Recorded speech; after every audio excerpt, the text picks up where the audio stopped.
In this video, we are going to see how to perform an obstetric abdominal examination.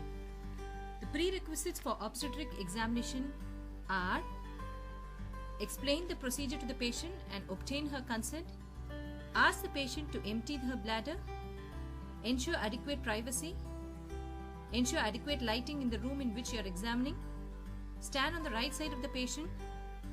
A male doctor should have the presence of a female attendant during examination. Cover the lower limbs of the patient with a blanket. Request the patient to undress the parts to be examined and start the examination.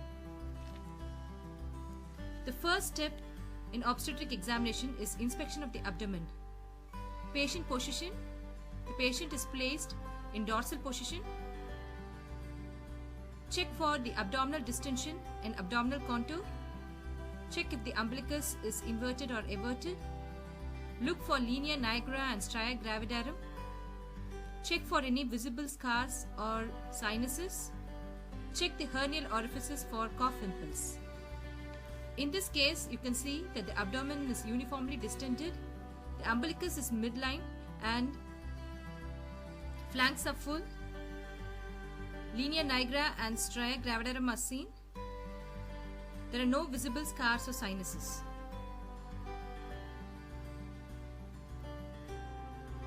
Palpation. In obstetric palpation, the first step is to check for the fundal height. Patient position. The patient should be in dorsal position with the legs of the patient flexed and slightly abducted. The dextrorotation of uterus is corrected with the right hand, and palpate the uterus with the ulnar border of the left hand from below upwards till disappearance of resistance of uterus that indicates the fundal height. Place a mark on the fundal height after obtaining consent from the patient.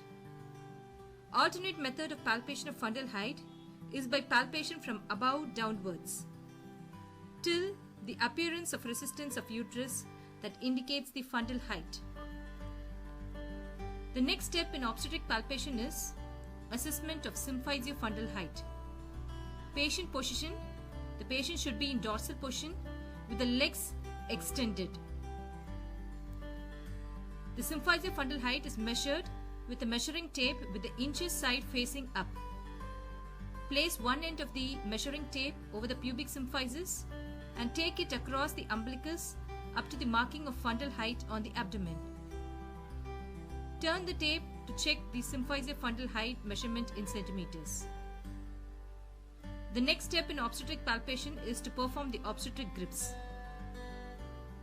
Patient position.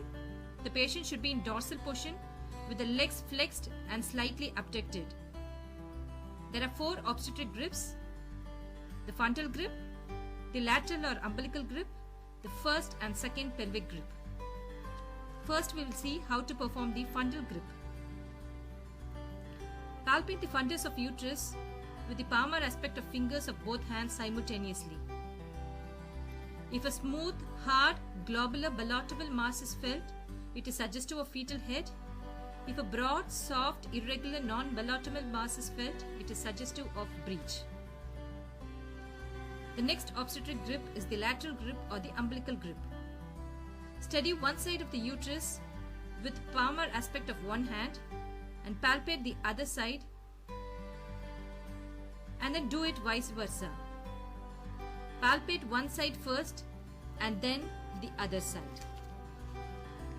If a smooth, curved, uniform resistance is felt, it is suggestive of fetal back.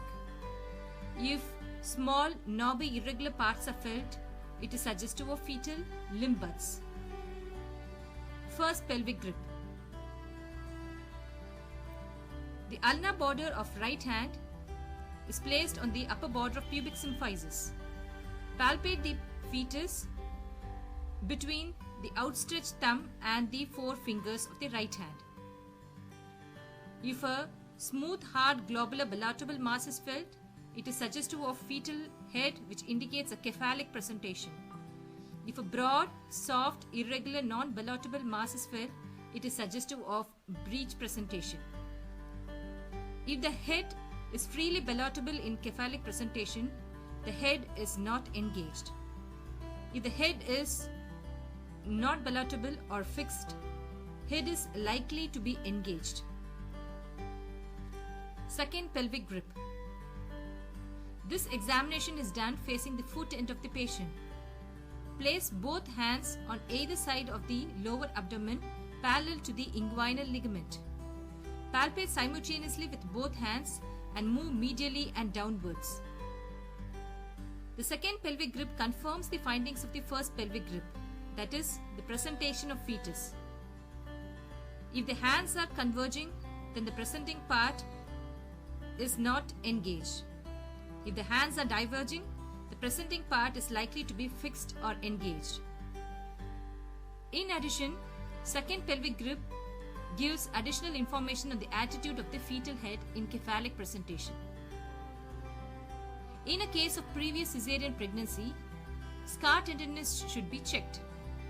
Palpate the suprapubic region with the palmar aspect of fingers of right hand gently, and that the patient face is simultaneously looked at for any wincing or discomfort due to pain.